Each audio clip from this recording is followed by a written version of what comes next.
on this latest installment of Unparalleled Leadership in Unusual Times from EO Oklahoma City. This is our third session, and as before, we request that you mute your microphones, I think, unless you have a question, of course. Use the chat function if you've got questions, and we will answer them as we get to them. Reminder that the session is being recorded, so don't say anything you don't want out there on the interwebs. The first panelist today was supposed to be Shelley, but she said that it was supposed to be Corey, so I'm going to go ahead and defer and let Corey lead us off. Corey, if you'll introduce yourself and tell us what you got to share. You bet. Thanks, Christian. So my name is Corey Miller, and started a company called iThemes back in 2008.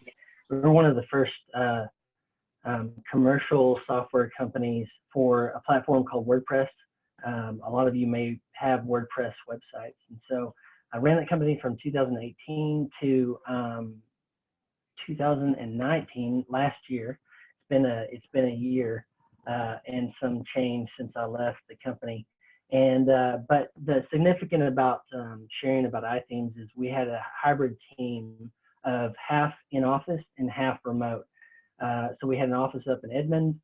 The office is still there, by the way. And then team members spread throughout the globe. We had, India, Portugal, the Netherlands, Canada, and I think 7 or 8 U.S. states at one point. So the remote team that we're kind of, a lot of companies are having to push their teams remote. I'm used to doing that, lived in that world. And so that's a little bit of the background there, and why I guess I was asked to share on this topic. So a couple of the things that was asked was maintaining employee performance and engagement. And that'll be the first thing I was kind of share. And if anybody has any questions, please stop me. Feel free to do that, or wait until the end, or however the format is. But the first thing I think about, particularly with remote work or distributed work in tech, this is not something new. It's like these big cultural shifts that are happening right now. The tech world is going, yeah, we know how to work from home, bro. We've been doing this for years. The homeschooling movement's going like, oh yeah, home learning, like distance learning, we got this down, So from the tech space, a lot of my friends and colleagues are like, yeah, this isn't nothing new, but I know it is big for entrepreneurs around the globe right now. But the first thing I think about when maintaining employee performance and engagement is, particularly with remote work, is suspend judgment for a second and see if your employees are more productive, actually, part of that. Some questions I think about when I think about businesses that are having to deal with remote work and things like that is, how could this positively affect or change our culture? If we're having to be forced to go remote, how could this positively change our culture? And then what are you learning about your team and your culture from this particular event? It's interesting. One of the mantras we had about remote work was only hire adults. That's kind of I think a business principle, but particularly when you're talking about someone working from home. Right now, I'm currently leasing this space for my daughter. This is her room. It's a different shift, as you all know, working from home. And so being sure to always hire remotes or hire adults is kind of one of the first principles. Not everyone, by the way, is suited to work from home. One of our most talented software developers, when we hired him, he goes, I'm way more productive with an office. I get distracted at home. And I go, well, at the time we were completely remote. We were working out of our home offices.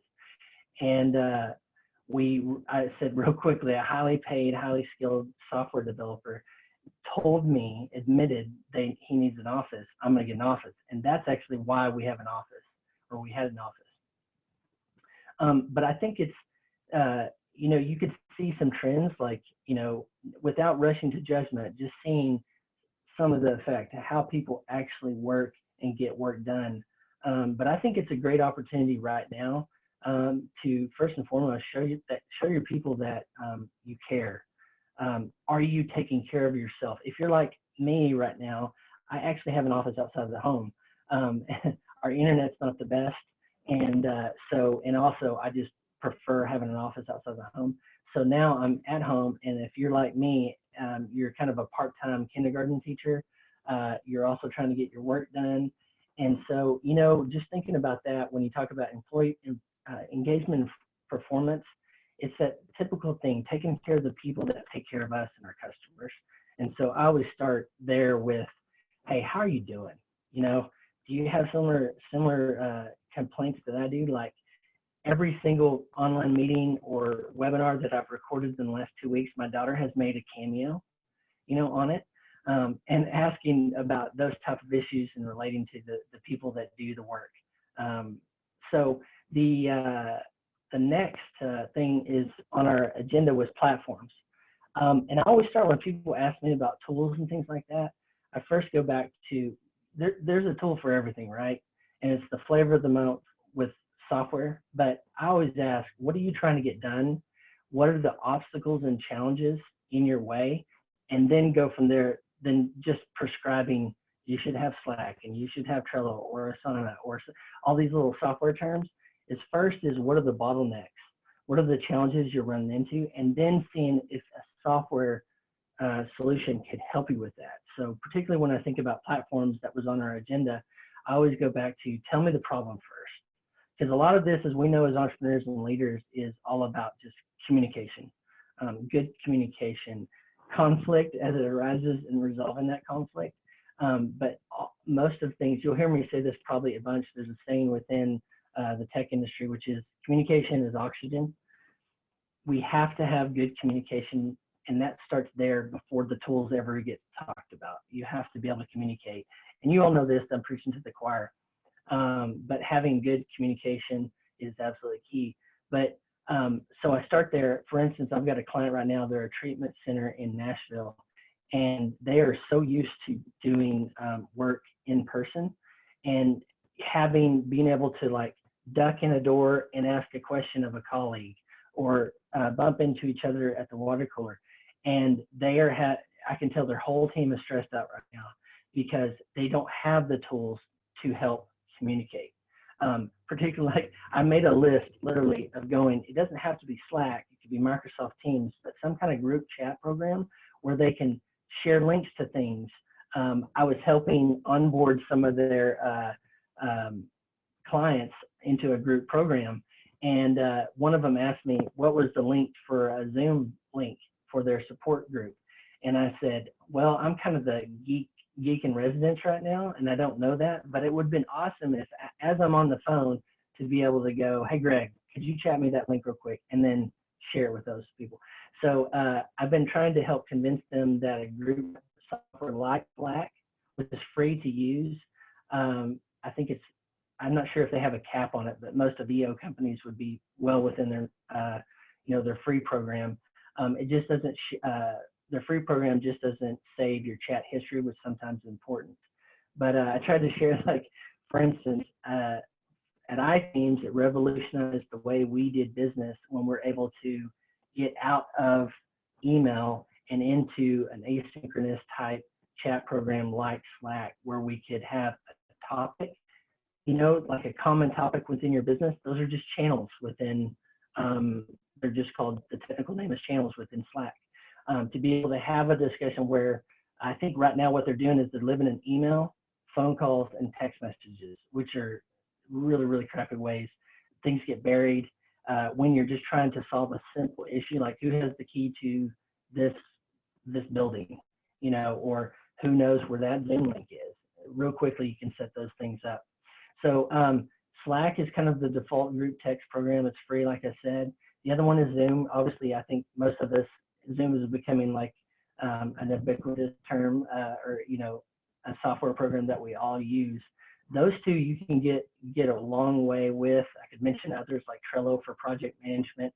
Specifically, if you're trying to turn face-to-face type meetings and work into a distributed format, so there's a tool literally for everything. And by the way, I think Emily can share my email, or I'll share my email. and I'm glad to answer any questions or if I leave a gap or something like that afterwards. So the next is best practices. I firmly believe that we as leaders have to model the way. And just like I told this treatment center, I said, hey, if you're going to use, in their instance, Microsoft Teams for the group chat and one-to-one chat, I said, leadership has to buy in. You have to model the way, or else everyone else will say, this is optional.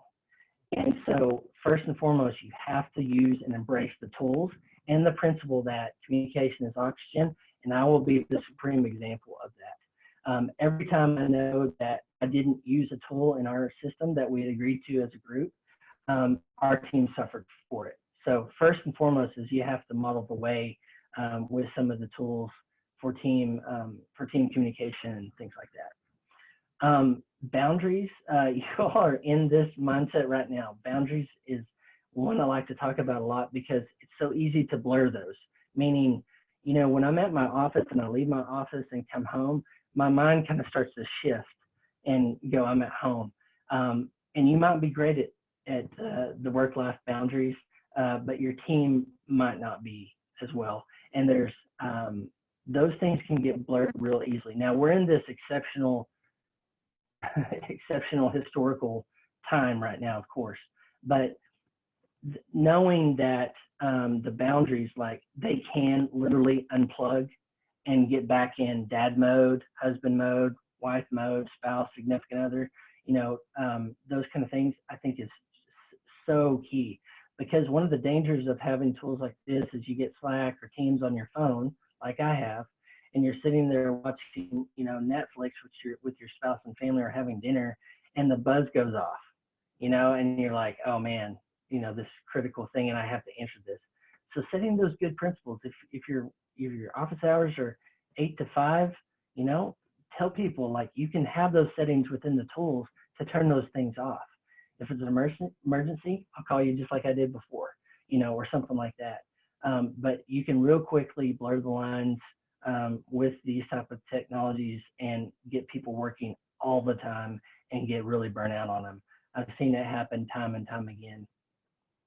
The other is expectations. Sharing again the expectations of do you expect me to be green on Slack, you know, at all moments, or carry with your phone, carry all these things where I can instantly, if I ask a question at midnight, you know, do you expect me to respond at midnight? That some of those things you might work out different protocols, like maybe that's an email, you know, and just let it sit overnight. Or maybe if I put something in there, I'll just wait until the morning to do so. But boundaries and expectations are absolutely cool, are critical. And I would say too, if you're in a work at home environment, make sure your people, and that's going to last for a while, make sure your people have the right tools. There's a great book by the Gallup organization called 12 Elements of Great Managers. And one of them is the simple thing of, do my people have the right tools to do their job? Now for this type of environment, distributed and remote, I go, do they have an external monitor? You know, monitors are really cheap, or are they trying to work off their laptop? Good ergonomics is absolutely key. So like if it's a long-term thing that you think for months on end, get your people, you know, invest in a cheap little Acer monitor for $60 or something, and get the right cord so they can hook up. Having dedicated space is absolutely cool. Critical. That goes back to good boundaries, is having a space that maybe like is not when you're going to bed at night and you look up and you see your monitors blinking, like your home office is in your bedroom. That's not a great example of good boundaries for sure. So if they can find a space to carve off to be dedicated, where it's like when they get here, sit down, they're at work. When they get up and leave, they can shut the door like I can to my daughter's bedroom now and go, there's office, you know, unless I'm tagging along with my phone. So just making sure they've got the right tools in a dedicated space is absolutely key. If they're doing a lot of Zoom stuff, you know, or online video, maybe, you know, invest in a nice little Yeti. It's called the Yeti Blue Microphone mic, and I think it's like $90. Or a headset like I think I saw Matthew wearing today. You can get some really good tools like that, just to equip them to make their life easier. If they're on, you know, instead of the phone, you're trying to use Zoom, you know, a headset like Matthew's got might be really, really helpful, especially if your kids, like my son's room's right there. And if he just like bumps into the wall, it feels like the entire house is crashing in on me on the meeting. So a headset like that, and just it goes back to asking your people what they need to be able to do the job. I think my thesis would be that you'll find a lot of people would be pretty productive. And maybe this is some of the potential opportunities, maybe even happier and more fulfilled. You know, we all hear this back. It's like, I'm a parent, I've got 2 kiddos. We are 2-parent working household, and having some flexibility is kind of key. And it doesn't mean like everybody is just doing their dishes or watching Netflix. This goes back to trust and respect for our team too. Like, you hire adults, you expect them to be adults, they're professionals, you know, treating them as such. But I think you might even find one of the big opportunities is you might find even better productivity, better focus, better output, happier employees, things like that. For us, when we had to, it was also a growth issue for us. We couldn't just be constrained to hire software developers, highly skilled software developers in Oklahoma City. I love our town, but like, it's not a tech hub. So remote work enabled us to hire people that and have access to talent from, like I said earlier, India all the way to Oklahoma City, California, and everywhere in between. So you might find if you have a hiring need, having remote work might help you. So let's see. The other is, you just know, you know this as entrepreneurs, you could save money on office rent. You know, for instance, if that is the case that you have to, you know, either scale down your office or, and you can save that rent. I will tell you, most every tech company or company that is remote spends probably an equal or a little bit more amount on in-person meetups. There's a pretty good example of a tech company. They're actually the people that help build WordPress. They're about 1,000 people fully remote. And I bet you they spend way, way more than office rent on travel because of the importance of having those times when you meet face to face, rub elbows, when the world in this crisis kind of allows us to do that. So I will say it's not like a one-to-one, you know, savings thing on your budget. Just if you can save your rent, you're probably going to end up spending that on equipment or travel or things like that, meetings that are critical, by the way, for people. But I'll mention, so the next is potential threats. So, you know, I'll tell you, we had the hybrid office, and here's what happened. Half in office, half being able to peek in my door, or I see them at lunch or the, you know, water cooler, and you communicate, and taking that for granted. And then having somebody that's in the Netherlands with some time schedule shifted, those people that are remote, if you have a hybrid environment, I found every quarter, almost, I could set my clock by it or my calendar by it. Every quarter, the team members that were fully remote would feel like they're disconnected. They don't get all the communication.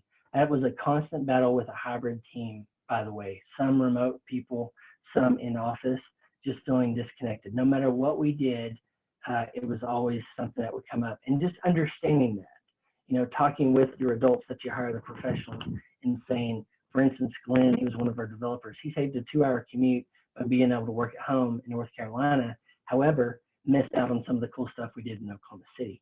But those trade-offs, trying to do some things like when we had a team lunch, sending them Postmates or giving them a gift certificate to go get their, you know, their own meal was something that we did. And like I said earlier, I just want to mention, remote is not for everyone. It might not even be for you. But I hope this time is at least a time to evaluate if there's some things that could be changed, you know, that you could learn from and grow from. And then the last thing I'll leave you with you is our dear friend, Peace Patel, has an acronym, BAM, belonging, affirmation, and meaning. Belonging, affirmation, and meaning. And that applies to remote team and in person, and you can leverage those things through cool things through Zoom. Just, you know, have a day where you know, show off your virtual background or something like that. And not every Zoom meeting, by the way, has to be a tactical, strategic business objective. You could have Wine Shirt Friday via Zoom. Okay, so that's what I had, Emily, and I think my time is up. Thank you, Corey. Great stuff. Let's go ahead. Shelley, is it okay if I go with you now? I mean, Sure. you okay. Sure. So Shelley, introduce yourself and give us your input. Hi, guys. My name is Shelley Dixon. I have worked for Christian for 14 years. God bless me. Anyway, I am the HR payroll manager here, and he's asked me to come on to do what Emily had in the agenda. But the first thing Emily wanted to talk about was the unemployment claims. So right now we are seeing a huge amount of false fraudulent claims that are coming in. So I think right now there's like at least 3,800 false claims that have come in on state unemployment. So my advice to everyone is make sure that you're looking at your mail, you're opening up any mail that comes from the OESC. And then if you get someone that looks suspicious or a name that, we got one that has never even worked for us. So there is a place on the Oklahoma Attorney General's office that will tell you exactly what to do. There's a form to fill out. The key is, and the reason why is because you only have 10 days to respond before they give these fraudulent employees money. So that's why it's really, really important to start looking for those. Even if you get it past the 10 days and it's still a fraudulent, I would still send it in because you might stop a little bit more from going to that claim. So also like employees, and you may as well, but if you get a debit card in the mail, that's not for unemployment, I do the same thing because they probably have used your identity, and employees need to know that too. And be looking for it. So same thing, if anybody gets debit cards or any of these, contact them and as soon as possible. But whatever you do, try not to just open those that come in, they're just on a white piece of paper from the state of Oklahoma. They're kind of, they'll get by if you don't really look for them. So make sure somebody is looking at the mail every day and making sure that they get those. The employee pay during COVID, one of the key things right now is make sure that if any of your employees are using that employee sick pay, that you are having your payroll processor or whoever's doing your payroll code those correctly. If they're not, it's not going to flow to the 941 form correctly. And so you want to get your credit. So make sure that, anybody that's using the sick or the self-care, the other care, or what's the last one, the extended child care. Just make sure that they're doing that so you can get your money, and that is being coded. Now the 941 is still in draft mode by the IRS. They've added 16 lines to that form, so that's a lot. But I'm sure that they'll be coming out here pretty soon for everybody to file their second quarter. But like I said, if your payroll is not being coded correctly for those employees, it's not going to go to that form correctly, and it's not good. So make sure any employee you're paying that COVID pay to is coded correctly. Let's see. Also, anyone that's received the PPP loan, Christian is doing a free webinar. Make sure you sign up for it. I think it's May 21st. It's on what can be forgiven. So sign up for that if you haven't already. On the employer requirements, there was just something that I thought about.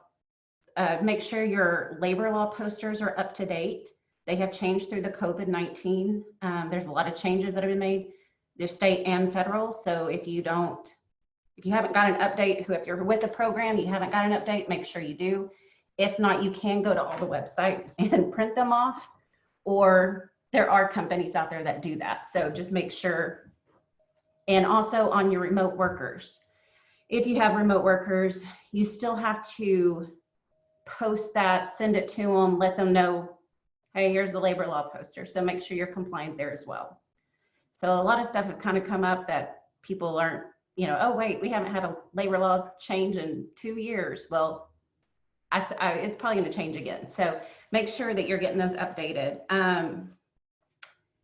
Let's see, on just like what Corey was talking about, but just to share a little experience through our COVID-19 pandemic, About a year and a half ago, we implemented the human resource model ROW, results only workforce environment. It truly was the best thing that we've ever done, especially when COVID-19 happened. We were like, whoa, we're in a good spot. Our employees are good. They're able to work from home. But, the basic logic there is when, where, and how you do your work is less important than the results from the work.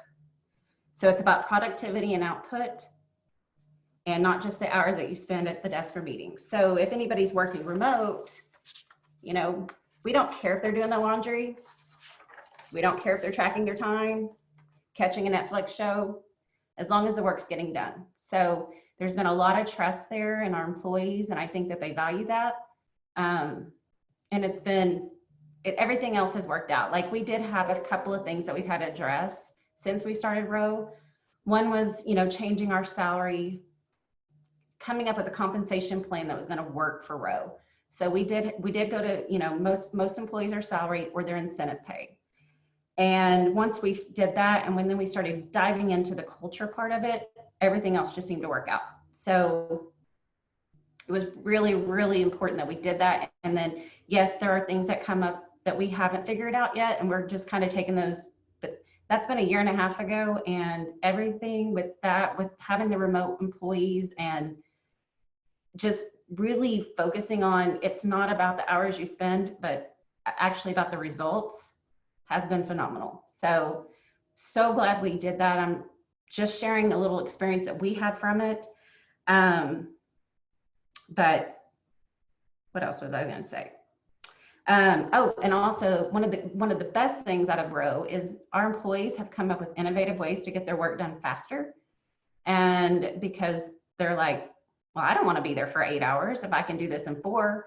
So they're getting more efficient. They're getting more work done, which also means results, which also means profit, which also means growth. So it's going really well.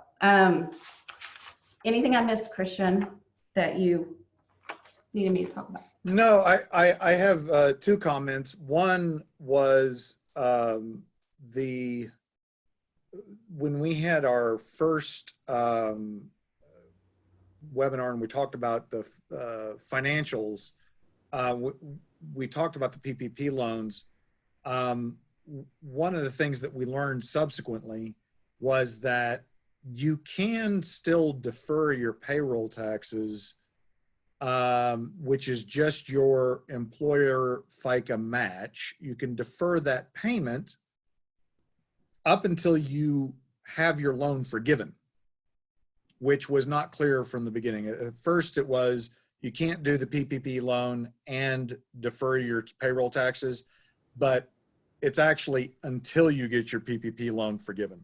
So that was one thing I wanted to add. The second thing was, and I put this in the chat, I was just reading today about the uptick in monitoring software for remote employees, and how employers are requiring employees to install tracking software on their remote computers, and being able to track productivity. I was wondering if Corey had any experience or insight on that type of software. Other than don't do it. Let's see. That was an experience share. I think that, oh man, I want to rail on that so bad, Christian. I think it's, it goes back to, like, I hire adults and I expect them to act like adults. And for those companies that are still in the dark ages, and it's not EO people, it's the Fortune 500 potentially, but, and don't have that basic trust and respect, then maybe need to go back and evaluate who they hire. I don't know if that was the answer you wanted, but No. I mean, I just was curious if you had any experience on it. That was my response. I mean, like, one of them said that one of the employees said that they actually made them have the video on all day so that the boss could check in on them. And I'm like, that's some fundamental trust issues there. And I mean, I can understand as an employer, you're wondering, am I getting what I paid for, right? I'm paying you to do something. Am I actually getting it? But, I think there might be a little better way to do it than to track keystrokes and websites that you visit. But I just was curious. I go back to the premise of you learn people's strengths and where they're naturally good at. And it goes back to game theories. My son and I are playing like Lego Brawl. And game theory is, okay, challenge them with work and try to learn and grow and keep, leveling up.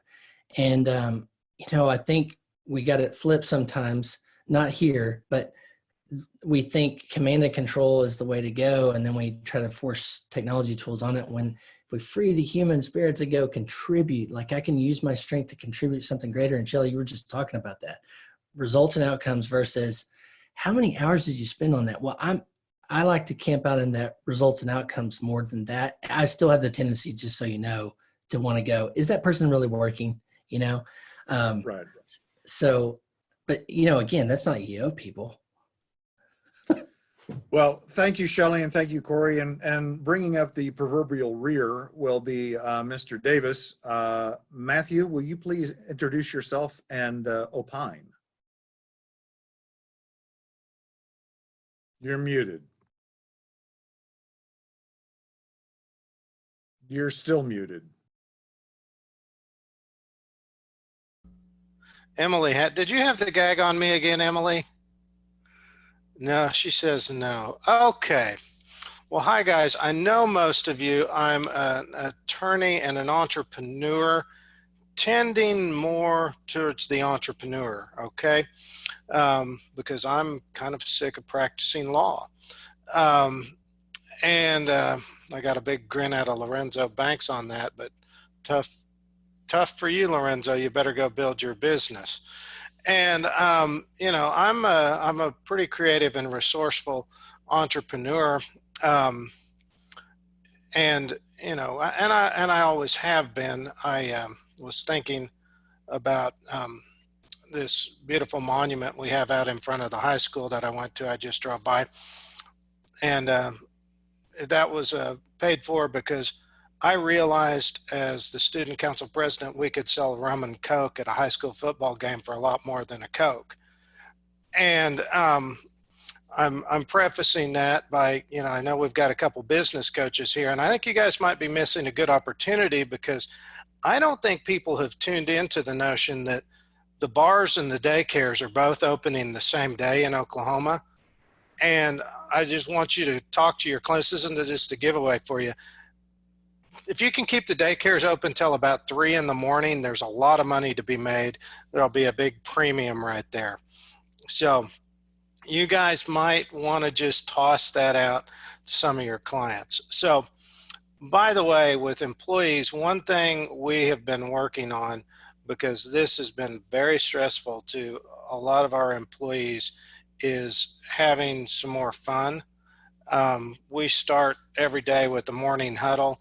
And we've played a lot of Zydeco music because, who can't be happy when they're listening to, Zydeco music. And we would commend to you Buzu Chavis is our personal favorite.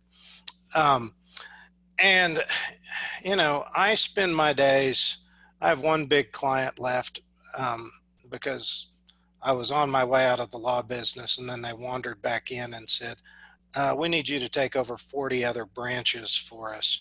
And I said, okay, thank you. We'll be happy to do that. So I spend my days talking to lawyers all over America, picking fights. And guys, we are really, really, really lucky. I was talking to an attorney in Portland today who's a dyed-in-the-wool Democrat, and she's so mad at what they're doing to the businesses in Oregon that she is about to become a Republican. And I talked to a guy in New Orleans, an attorney in New Orleans today, and they are about to let all the restaurants open back up at 25% capacity, but he's pointing out, okay, great, but you have to keep all your staff on board to keep your PPP money. So exactly how is this going to work? So we are in Oklahoma operating in a lot lower level of insanity than a lot of places. So we need to be thankful about that. Okay, let's stick our toes in this notion. We then also have our friends in Washington who have some considerable governing authority over us. And I'd mentioned this, I guess, last week or the week before. This Families First Coronavirus Response Act, you know not to trust them when they start putting caring names on laws, okay? Just remember that, okay? When it starts to sound like they're being your friend, that means they're about to stick it to you, okay? This is a minefield of if this, then that for us. And it is really terrifying when you look at it and start to unpack what it could do.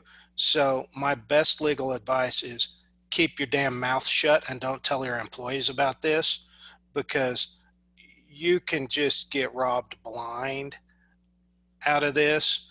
Let me go over a couple of the key things. Paid sick leave. Anybody less than 500 employees, raise your hands, everybody. Thank you. You must allow emergency sick leave, 2 weeks, full pay. Okay, just get out your checkbook. And even worse than that, it extends if they're caring for somebody that's sick.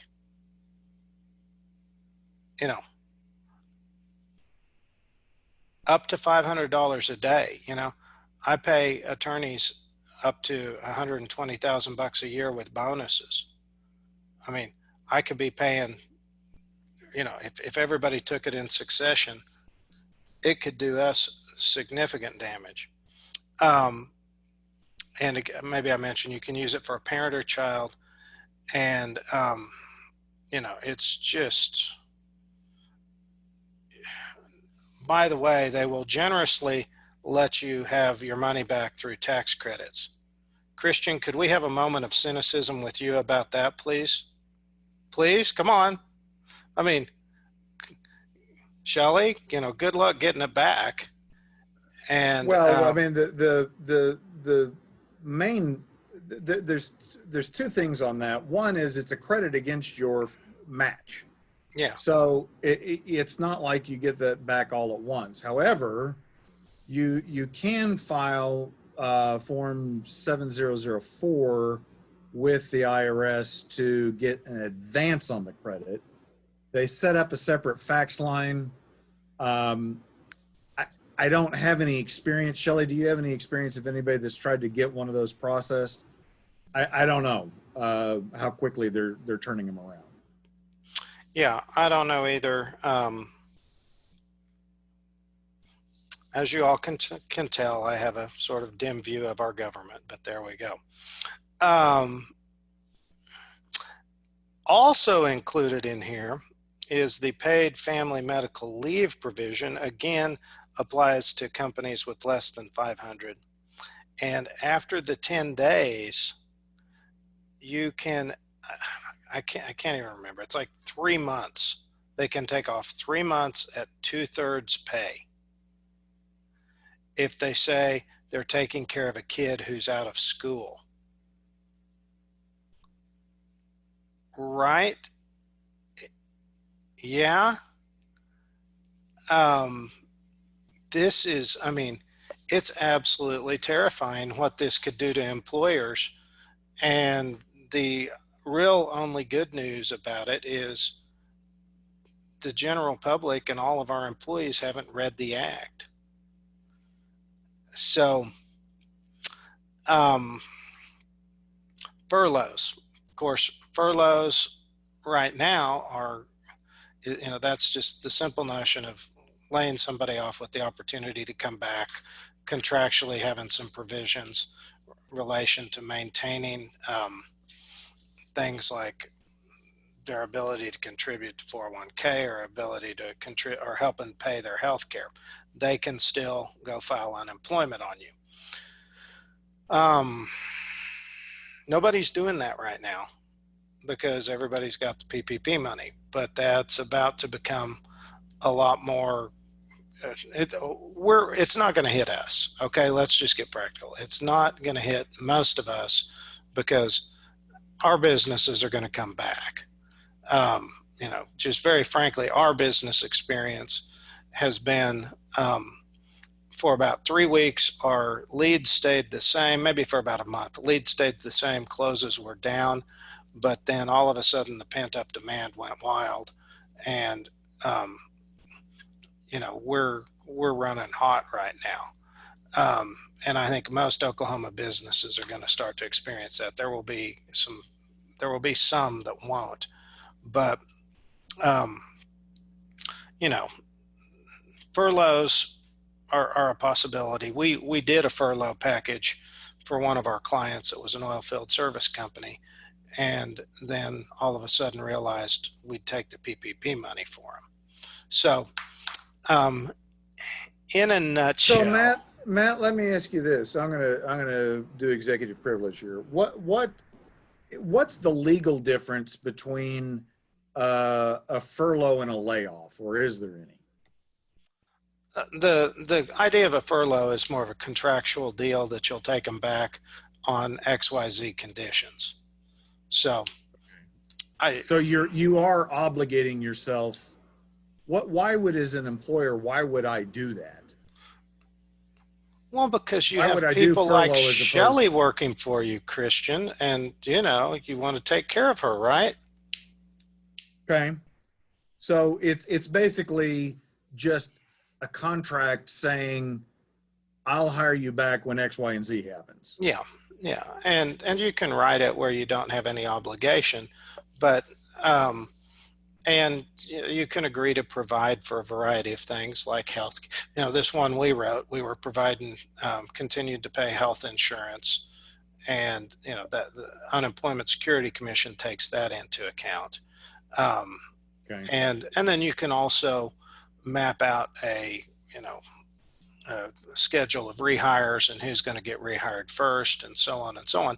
It's in essence, is that more of a goodwill kind of thing? Like I want to. Okay. Yeah, it's a goodwill thing to just show your employees this is how we intend to handle it. Put it out there rather than just leaving them in the dark. And generally for those of us that hire adults, which we do, and it's a good practice to have. Okay. So that is my slightly cynical employment law update in a nutshell, and it's pretty scary, but I'm also an advocate of the Calvin Coolidge rule, which he said, I've been through lots of troubles, or I've seen lots of troubles coming down the road in my life, and it's funny how most of them seem to fall in the ditch before they get to me. I'm curious. I had forum yesterday, and we were talking about lease contracts, and I know that's something we covered in the first session, but I'm just wondering if there's any updates that you've seen where people are using or attempting to use force majeure to get out of contracts, whether they're leases or not. And Dima, maybe if you, from a construction side, are you seeing any of that where people are trying to renegotiate deals from because of it?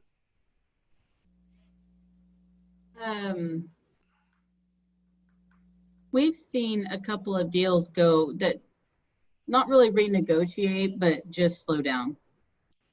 Okay. So we have a lot that we were developing. We were buying the lot, building the project for them, and doing a one-time close where so we do all the funding up front, and then they just close kind of like a house. So they don't have to go after the funding, and they have just slowed on that process. So we've had to kind of push back on buying the lot. Okay. To answer your question, we've been on both sides of the business, and okay, fine, you can just crack off about us being whores because we're lawyers. We tossed out a force majeure letter for a tenant up in Wichita last week, and haven't heard back. It was kind of a penny ante deal, and guys, the idea of force majeure is that it's an act of God. It's one of those fancy $5 words for act of God, that we can't perform on the contract because God intervened. The simple principle is it's pretty unclear whether or not force majeure applies to leases unless it specifically says epidemics or pandemics.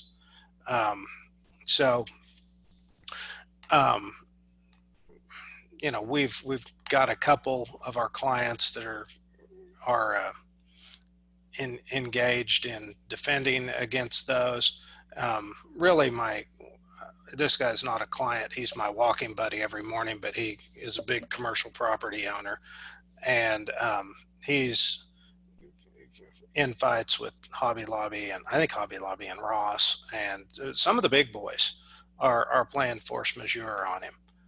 And but you just kind of punch back on those, and so yeah, it's in the works. Okay. So any questions that anybody has not asked via the chat? Emily, did you have any? Yeah, I have a couple questions. One is Shelley, you mentioned going to a row work environment. Christian, I think several of you are familiar with that. Do you have any positions that you would say like don't use row for this particular position? No, we thought we were going to have a hard time with like admin, receptionist, right? But I think we figured out a way. Like, I think it may not be the same with every job that's here, but some people we can't make incentive. So we try to do something else that's more salary for them. And then they can kind of come and go as they please, but a little bit different with your receptionist that needs to be here. So yes, you can do it all for anyone, but it may be kind of customized towards that position. It may need to be a little bit more tricky. So. Helpful. Another question, this was for Corey. Our team is working well remotely, and you mentioned that they are looking at getting rid of their office space or downsizing their office space. What are your recommendations to kind of maintain team connections if they decide to make that transition post-COVID? So if they're all local, I'd highly suggest what we did, and I'll try to make this experience share, not just advice, but we met up, we had a hangout typically it was at my house every month, and it was just after hours. It was all, of course, volunteer. We would buy the food, hamburgers and hot dogs or something, and just open up our house. And that helped that connection, because I think the benefit of remote is you don't have the crap that happens when you're in an office where you get disturbed all the time and all this. But the downside is you lose some of the physical, what we're experiencing now, the physical interaction, the elbow to elbow, the high fives and stuff. And so we did the monthly hangouts to do that as a result. Now, keeping an office space when you all do get together, I think is key too. We still had an office where when we wanted to gather, we could do that. Because it becomes a little bit tough. So keeping like a conference room office maybe or something might be helpful to have a place to land, when you do those gatherings, if you don't do them in your like the more recreational stuff at night. But staying connected, just like you would do a one-on-one or say, how are you doing? Like I would know those set of people, and on Slack, I'd hit them up or suggest a video call. And then if they were dispersed throughout, like for the country, we would try to get everybody together once a year for sure, because we had, people flying in from Europe and beyond. But what we kind of thought in our heads, it didn't always happen in practice, was every quarter, try to get elbow to elbow with those team members that we didn't get to see. That's great. Yeah, and we do that too. We're really spread out. We're a very non-traditional law firm, and yeah, it's at least we do it once every 6 months. getting everybody together, and we'll take them someplace fun. So I think next fall's Laguna. And we're going to go to exciting Wichita in June. So, but hey, we know how to have a good time wherever we are. Hey, we had to take our team to Lawton one year, so I mean, Wichita's sounding pretty good. Yeah, yeah. Well, we know all Comanche the County, it ain't all that. No, we know the good party spots. So there you go. One final question we had. This is from someone that has a service-based company. They aren't on the call, but wanted me to ask. They have employees that are afraid to come back to work because of COVID. So some of them have think that they can continue to take unemployment. If they quit, are they able to take unemployment? And do you have any recommendations for how do you handle employees that are afraid to enter the work environment again? Oh my. Well, Because I was under the impression that if you offered somebody employment and they refused it, that they lost their benefits.